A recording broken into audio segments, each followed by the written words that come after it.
Assalamualaikum warahmatullahi wabarakatuh. Oke, kita lanjutkan saja ceritanya. Seperti biasa, sebelum dilanjut, bantu tekan tombol like dan berkomentar juga Tuan dan Nona. Terima kasih sesudah dan sebelumnya. Bab 335. Hati Chen Tuan. Henry, Xing Feiwu dan Wang Erlang kembali ke rumah.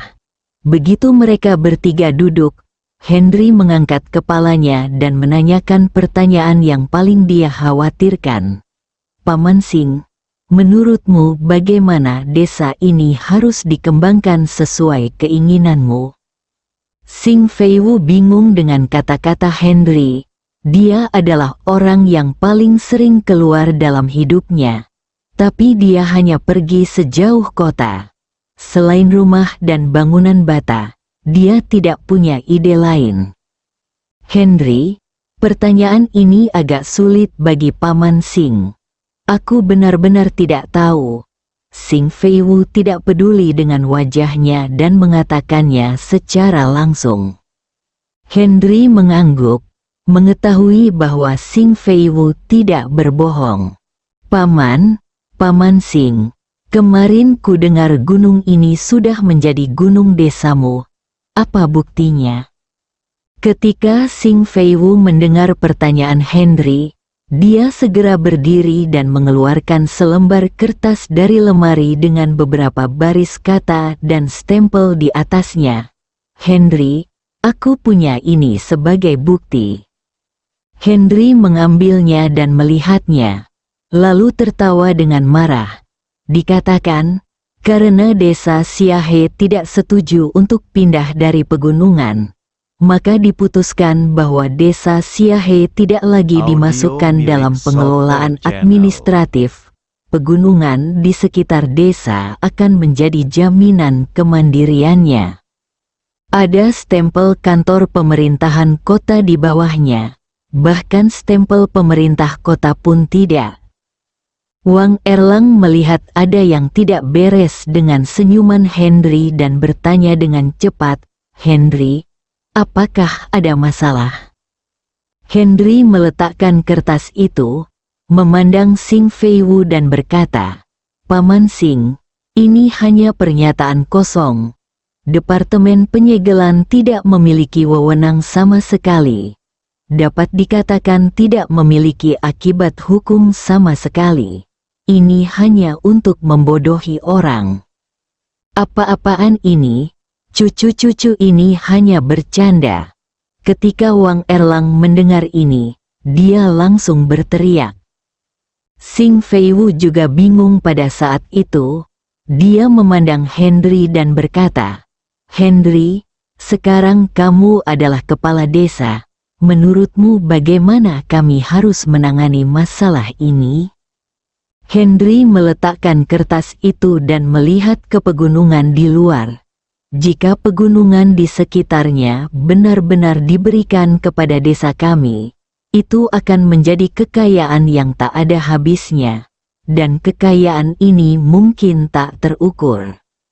Ketika dia menoleh ke belakang, dia melihat ke arah Xing Feiwu dan berkata, Paman Xing, saya ingin tahu apakah Anda pernah mendengar cerita tentang Patriark Chen Tuan dan Song Taizu Zhao Kuangyin bermain catur dan bertaruh di Gunung Huasan? Xing Feiwu menggelengkan kepalanya. Wang Erlang juga tampak penuh harap, ingin mengetahui ceritanya.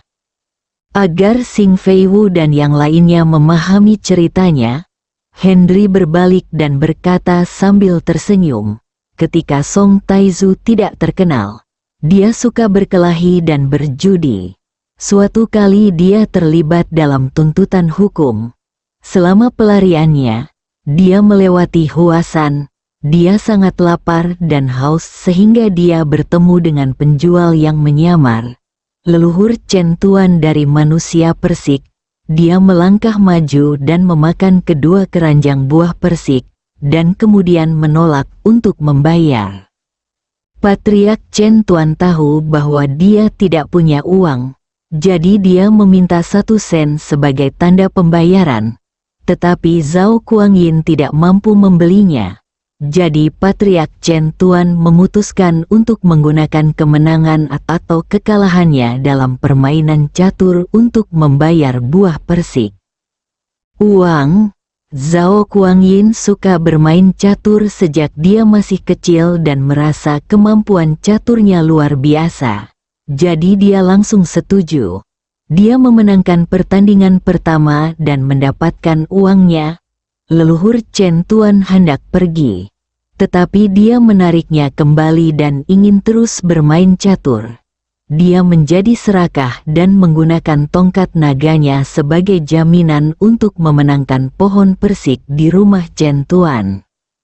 Patriark Chen Tuan memainkan permainan catur kedua bersamanya dan memenangkan tongkat panlong milik Zhao Kuangyin. Zhao Kuangyin, yang telah kehilangan satu-satunya barang berharga di tubuhnya, tidak mau melepaskannya. Dia meraih leluhur Chen Tuan dan terus bermain catur. Taruhannya adalah Gunung Huasan di bawah kaki mereka. Kemudian, dia menjadi kaisar dan memindahkan Gunung Huasan kepada kaisar. Gunung itu diberikan kepada Patriark Chen Tuan dan menjadi surganya. Setelah Henry selesai berbicara, dia memandang Xing Feiwu dan Wang Erlang sambil tersenyum. Keduanya saling memandang untuk waktu yang lama, dan akhirnya Wang Erlang bertanya dengan ragu-ragu, "Henry, apakah Anda ingin mengikuti teladan Patriark Chen Tuan dan mengklaim gunung-gunung ini sebagai milik kita?" Henry tersenyum dan mengangguk dan berkata, "Karena mereka telah memberi kita kesempatan ini, kita perlu mewujudkannya. Hanya jika itu menjadi milik kita, kita dapat memperoleh sesuatu dengan mengerjakannya. Jika tidak, jika Anda bekerja keras, orang lain akan mendapatkannya sesuatu secara cuma-cuma. Apakah kamu bersedia?" "Henry, tadi kamu bilang kalau dokumen yang mereka berikan kepada kita tidak mempunyai kekuatan hukum. Kalau begitu, berarti mereka sebenarnya tidak mau memberikannya kepada kita, tapi hanya untuk menggoda kita, atau asal-asalan. Apa yang harus kita lakukan?" Bisa dibayangkan, jika kita adalah Chen Tuan dan mereka adalah Zhao Kuangyin, maka sudah waktunya kita memasang jebakan bagi mereka dan membiarkan mereka masuk sendiri. Jika tidak, Henry tidak menyelesaikan kata-katanya, tapi sudut mulutnya terangkat dengan lengkungan. "Henry, bisakah Anda memberitahu saya apa yang harus saya lakukan?" Wang Erlang bertanya dengan tidak sabar, mengetahui bahwa Henry sudah memiliki solusi sejak dia mengusulkannya. "Ya, Henry, katakan saja padaku apa yang harus aku lakukan mengenai masalah ini. Menurut kebijakan saat ini, tidak mungkin memberi kami gunung-gunung ini, tetapi kami dapat memberikan gunung-gunung seperti ini." Henry mengungkapkan pemikirannya. Setelah mendengar ini, Xing Feiwu dan Wang Erlang menunjukkan keterkejutan di wajah mereka. Mereka berdua mengacungkan jempol kepada Henry dan berkata, "Tinggi, sangat tinggi." Setelah ketiga orang tersebut mempelajari beberapa detail, mereka segera mulai mengambil tindakan. Keesokan paginya, 2 truk pengangkut berhenti di pintu masuk desa. Salah satu mobil ditutupi dengan sutra putih. Cui Hua sedang berbaring dengan tenang di atas mobil. Wajahnya pucat, dan dia merasakan denyut nadinya dan dia tidak bernapas lagi. Orang tua Wang Erlang duduk di sebelahnya. Wajah mereka sangat jelek dan penuh air mata. Yang lain juga penuh kesedihan dan kemarahan memandang semua orang dan mengangguk ke Xing Feiwu untuk menyatakan kepuasan. Xing Feiwu keluar, memandang semua orang dan berkata, "Apakah kamu ingat semua yang aku katakan kemarin?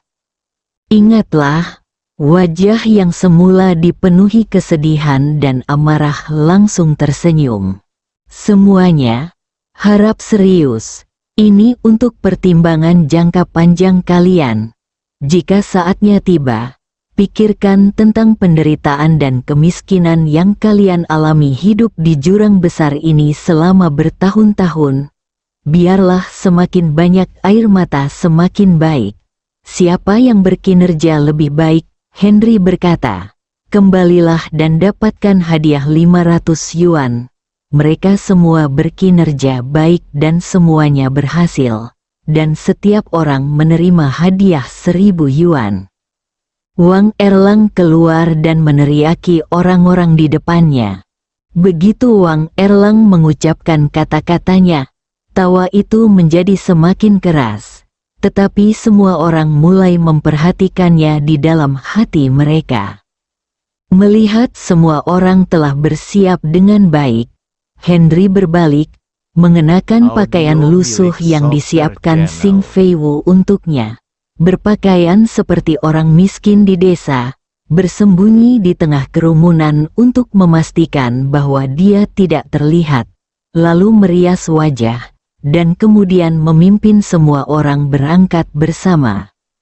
Sopir truk pengangkut memandang rombongan orang tersebut, terkadang tertawa, terkadang merasa sedih dan marah, bahkan mengibarkan bendera spiritual, agak bingung dan bingung. Bab 336 Pencengkeram Naga yang Merepotkan. Desa Siahei berada di bawah yurisdiksi Kabupaten Bandung di Kota Bandung. Di Kabupaten Bandung, hanya ada jalan sepanjang 20 mil dari Desa Siawa ke pusat pemerintahan, dan ini merupakan jalan aspal yang dibangun dengan sangat baik. Dari Desa Siahei ke Kabupaten Bandung, Anda perlu berjalan kaki mengelilingi jalan pegunungan selama 2 jam, kemudian berjalan di jalan aspal selama 2 jam untuk sampai ke sana, yang pada dasarnya sama dengan waktu menuju kota Bandung. Justru karena kemacetan lalu lintas yang begitu ekstrim hingga menjadi kawasan yang tidak masuk akal. Ketika kendaraan tiba di pemerintahan Kabupaten Bandung, tepat setelah pulang kerja pada siang hari, kendaraan berhenti sekitar 200 meter dari pemerintah, dan orang-orang di dalam kendaraan tersebut turun satu demi satu. Sejak mereka masuk ke dalam mobil, penduduk desa ini merasa seperti berada dalam mimpi. Ini adalah pertama kalinya mereka masuk ke dalam mobil, dan itu adalah mobil. Meski jalannya bergelombang, tidak ada yang tidur terbuka, karena takut melewatkan pemandangan indah. Saat memasuki kota, banyak orang yang semakin kaget. Mereka tidak pernah menyangka dunia luar akan dipenuhi gedung-gedung tinggi dan lalu lintas yang padat. Oke, semua orang sudah menontonnya sepenuhnya. Berhenti menontonnya sekarang dan mulai berbisnis. Kalian semua tahu apa yang harus dilakukan, kan? Wang Erlang menunjuk dengan jarinya. Sebelum orang-orang ini datang ke sini, mereka mengira itu bukan apa-apa, dan bahkan mengira itu hanya permintaan biasa. Namun sekarang ketika mereka melihat kota di luar, jantung mereka mulai berdebar kencang. Kalau nanti kamu membutuhkannya, kamu tidak perlu berbuat apa-apa selain menangis.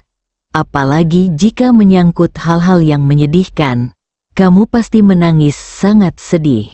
Itu, Henry melihat beberapa orang sudah gugup dan segera menghibur mereka.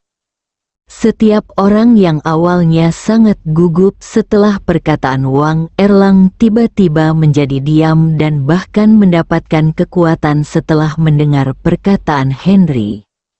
Setelah orang-orang turun dari bus, Wang Erlang bertanggung jawab mengatur orang-orang ini untuk beristirahat di pinggir jalan dan menyiapkan makan siang untuk mereka. Ketika sekelompok orang ini muncul di pinggir jalan, orang-orang yang lewat terkejut, mengira mereka adalah pengemis dari suatu tempat.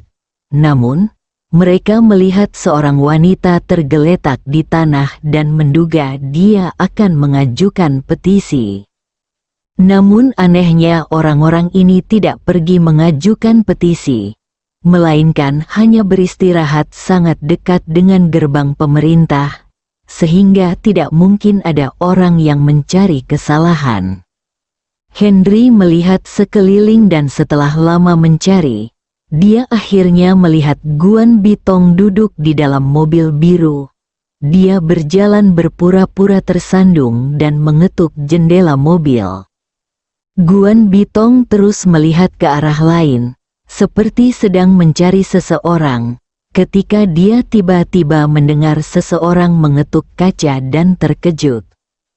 Ketika saya melihat bahwa saya tidak mengenali orang di luar, saya sedikit kecewa, tetapi saya tetap dengan sopan menurunkan jendela dan bertanya, "Pak Tua, siapa yang kamu cari?" "Ahem, gadis kecil. Aku adalah seorang lelaki tua yang belum pernah menikah seumur hidupku.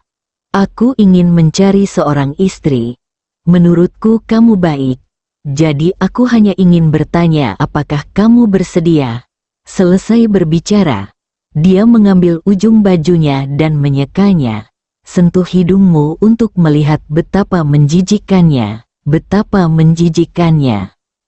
Ketika Guan Bitong mendengar ini, dia hampir menjadi gila, tetapi profesionalismenya yang baik membuatnya menahan diri.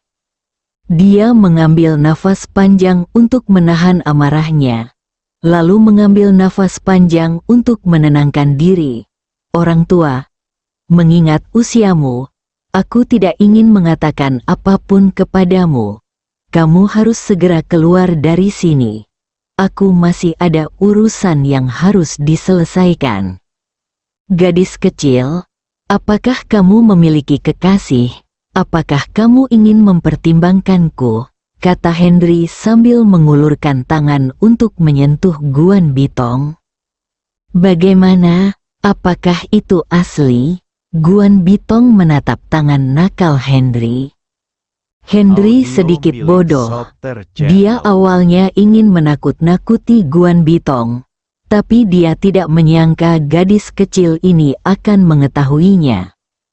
Tangan Henry tidak memegang atau tidak memegangnya, dan dia membeku di sana sejenak. "Kamu belum cukup menyentuhnya, bukan? Bukankah kamu memintaku untuk menjadi istrimu? Pergi dan dapatkan sertifikatnya sekarang, dan kamu bisa menyentuhnya sesukamu ketika kamu sampai di rumah," kata Guan Bitong tanpa memerah dan tanpa jantung berdebar. Bang! Henry membenturkan kepalanya ke jendela mobil, benar-benar tertekan. Guan Bitong sangat bangga. Saat Henry pertama kali muncul, dia sangat terkejut. Namun sarannya untuk mencari istri menimbulkan kecurigaannya. Ketika dia melihat Henry mengambil pakaiannya untuk menyeka hidungnya, dia mengenalinya. Meskipun Henry menggunakan banyak akupuntur di udara setiap kali dia mengobati suatu penyakit, Guan Bitong memperhatikan dengan cermat dan melihat ke belakang berkali-kali setiap kali dia kembali. Dia telah melihat tangan Henry berkali-kali, dan dia bahkan dapat menggambarnya matanya tertutup. Saat ini, meskipun pakaian Henry telah berganti dan penampilannya telah berubah, tangannya tidak dapat diubah, sehingga ia dapat dikenali secara alami. "Bagaimana kamu bisa memanfaatkanku?" Guan Bitong bertanya dengan marah.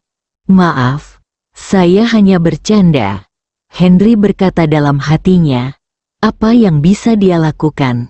Sekarang saya hanya bisa meminta maaf tanpa malu-malu. "Kamu?" Guan Bitong merasa getir di hatinya saat mendengar itu hanya lelucon. Gadis mana yang tidak hamil? Setelah berurusan dengan Henry lagi dan lagi, tanpa sadar aku sudah jatuh cinta pada Henry. Jadi naga yang kuhadapi hari ini bahkan tidak berusaha bersembunyi, dan meletakkan cadangan wanita bercanda tentunya. Marah, kesal dan sedih. Reporter Guan, kita semua adalah kenalan, jadi jangan marah. Saya akan mentraktir Anda makan malam ketika saya kembali ke kota Bandung. Tidak jarang. Kalau soal makan, Guan Bitong semakin tertekan. Setiap kali dia berjanji, dia selalu gagal melaksanakannya. Terakhir kali, dia membantunya mempromosikan tanah dan menjualnya 3 kali lipat, tapi dia bahkan tidak menunggu dia mentraktirnya makan malam.